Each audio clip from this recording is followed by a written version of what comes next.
Tay, sabihin ko lang po kanino po lahat galing yan, no?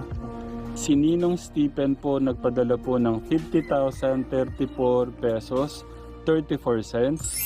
Si Ate MJ po ay nagpadala rin po ng 20,272 pesos.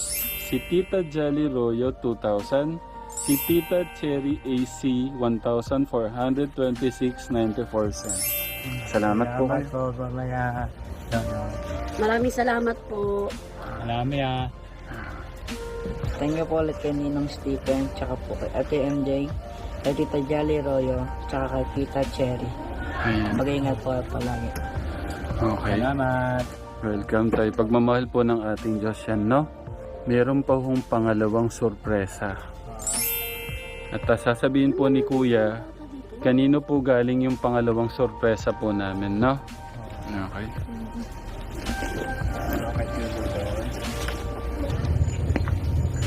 Ano yan? Tay, sabi niya ano daw yan eh. Okay. Ito po ay pagmamahal ko po to sa inyo, no? Lahat po ng laman yan ay pagmamahal ko ho yan sa inyo. No? Okay, go na.